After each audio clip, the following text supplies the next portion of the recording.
Motivation seems to me to be the initial framing process. You come into the world with the motivational systems roughly ready to go. Babies are hungry, babies get cold, babies want something to drink. In some sense, they come into the world with pre-packaged categories for existence, and those are the categories that are going to aid their survival. And you know, they're not simple either. It's not so simple. It's, well, hunger, thirst, pleasure, pain, anxiety, you know, the classic sort of, and the classic emotions, sadness, joy, and so forth. Those systems are already there, but babies have more complicated systems too, like the system for exploration is already in place, and the system for play, which is really complicated, it's already in place. And so, you know, you come into the world with a human nature, and the nature seems to be distributed across these subsystems. That's one way of thinking about it. And it's also useful to think about the operation of those subsystems as something like, you could think about them as games with an aim. You could think about them as stories. You could think about them as frames of reference. You can think about them as action patterns. All of those, and you can think about them as sub-personalities, which I actually think is maybe the best way to think about them. Because if you're hungry, it's not a deterministic drive. It's a sub-personality that has a goal, and then it has a bunch of action patterns that are going to work in reference to that goal. It has a bunch of perceptions that suit that goal, and it organizes your emotional responses around that goal. How to think about motivation? We'll think about it from the hypothalamic perspective. So we could say one thing that motivation does is set goals. We could say that emotions track progress towards goals. And I'm going to use that schema even though it's not exactly right. So you say, well, motivation determines where you're going to aim. So if you're hungry, you're going to aim at something to eat. And then that will organize your perceptions so that you zero out everything that isn't relevant to that task, which is almost everything. You concentrate on those few things that are going to facilitate your movement forward. When you encounter those things, that produces positive emotion. As you move through the world towards your goal, and you see that things are laying themselves out that facilitate your movement forward, those things cause positive emotion. And if you encounter anything that gets in the way, then that produces negative emotion, and it can be like threat, because you're not supposed to encounter something that gets in the way.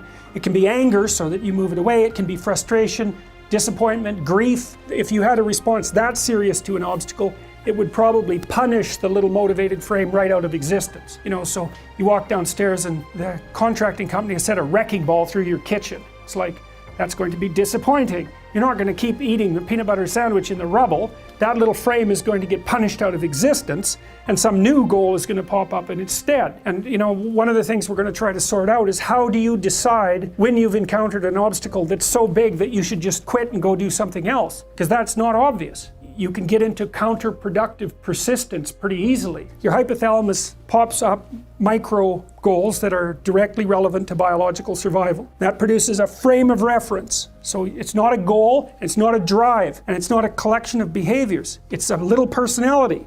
And the personality has a viewpoint, it has thoughts that go along with it, it has perceptions, it has action tendencies, all of that. You can see this in addiction, most particularly. So one of the things that you find often with people who are alcoholic is they lie all the time. And that's because they've built a little alcohol-dependent personality inside of themselves, or a big one. Maybe it's 90% of their personality. And one of the things that consists of is all the rationalizations that they've used over the years to justify their addiction to themselves and to other people. And so the addiction has a personality, you know, and so when the person is off, or maybe they're addicted to meth or something like that, where, you know, the addiction is more short-term powerful than I would say than an alcohol addiction. They'll say anything. The words are just tools used to get towards the goal. And if they happen to be deceptive, whatever, it doesn't matter.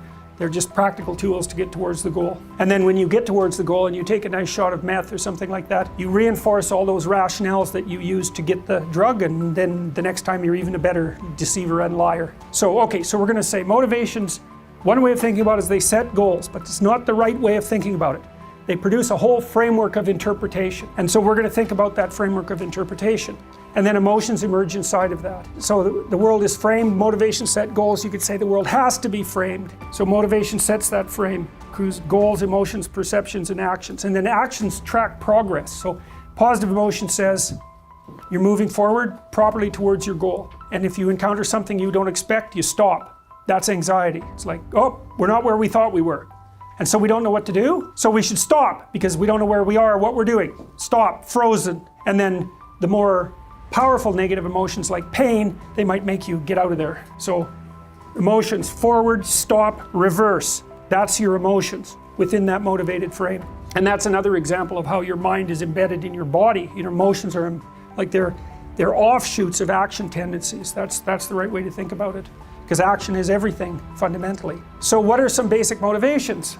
Most of these are regulated by the hypothalamus, by the way, and that tells you just how important a control system it is. The other thing that's useful to know about the hypothalamus is that it has projections going up from it that are like tree trunks, and inhibitory projections coming down that are like grapevines. So you can kind of control your hypothalamus as long as it's not on too much, but if it's on in any serious way, it's like it wins. So partly what you do to stop yourself from falling under the dominion of your hypothalamus is to never ever be anywhere where its action is necessary. You don't want to go into a biker bar because you might find yourself in a situation where panicked defensive aggression is immediately necessary. You probably don't want that. You don't want the panic, you don't want the terror, you don't want the frenzied fight, you don't want any of that. You don't want to have to run away in absolute panic. So you just don't go there. And a huge part of how we regulate our emotions is just by never going anywhere where we have to experience them. And so that has very little to do with internal inhibitory control and everything to do with staying where you belong. So, basic motivations: hunger, thirst, pain. Pain is not regulated by the hypothalamus, that's a different circuit. Anger/aggression, thermoregulation, panic and escape, affiliation and care, sexual desire, exploration, play. And you can kind of break those into the classic Darwinian categories too, and say, well, there's a set of motivations that go along with self-maintenance, that'd be your survival, ingestive and defensive. There's an ingestive set of basic motivations that go with self-maintenance. You say that's hunger, thirst. There's a set of defensive motivations: pain, anger, thermoregulation, panic and escape.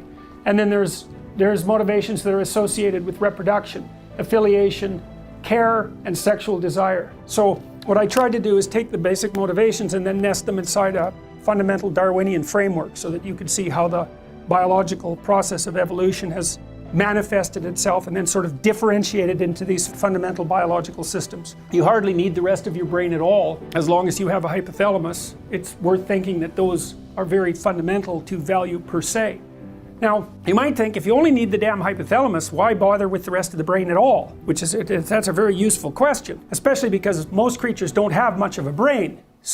But it seems to be something like, well, you've got your eating and drinking system, your reproductive system, and your defensive system, but the problem is that those things, first of all, can conflict. Are you too hungry to sleep or too sleepy to eat? So that's a pretty simple kind of contradiction, you know. Are you more angry at your partner or do you want sexual relations more? So they can conflict in the present, but then they can conflict with other people doing the same thing, and they can conflict across time. And so partly the reason that you need the rest of your brain is to solve the problems that emerge from the solutions that the hypothalamus offers. And so because you don't want to just eat and drink and reproduce and defend yourself, you want to eat now, later, tomorrow, next week, and next month, while you're able to engage in reproductive activity and defend yourself in multiple contexts with a whole bunch of people for as long as you can possibly manage it. And so you need the rest of your brain to calculate that.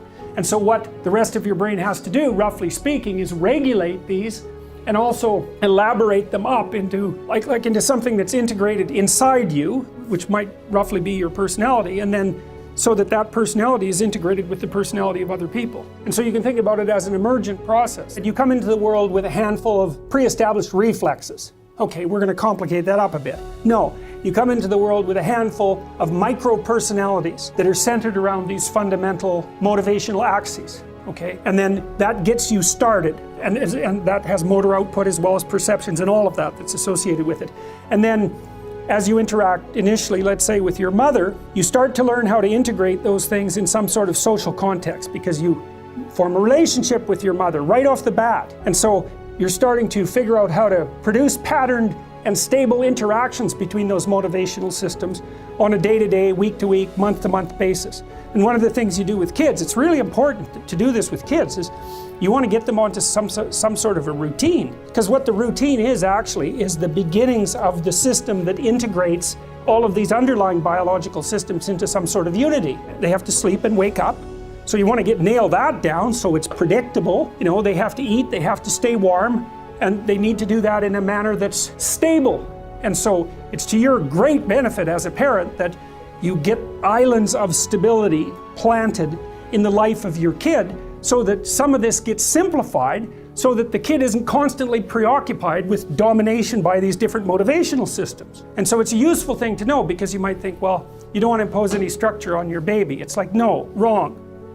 You don't want to be a tyrant about it, but there's no difference between that structure and the emergence of the child's adaptation to the world. And to some degree, what you're trying to do is free them up from arbitrary domination by these underlying motivational systems. You know, because if a baby gets too tired, it's a horrible little thing. It'll just scream at you non-stop, and it's not happy about it. It's like, it's not good for anyone for that to happen. And so the faster, you have to do it in relationship with the child. I mean, some will sleep right away in a schedule almost immediately, and other kids are harder to get their circadian rhythms regulated. So you have to attend to the individual differences that characterize the child, but you're still trying to establish some stable harmony out of this mishmash of initial systems. So that's sort of a physiological look at it. This is more of a conceptual look at it. So I said that each of these systems you can think about in a bunch of different ways. You can think about it as something that sets a goal. I'm hungry and I don't want to be hungry.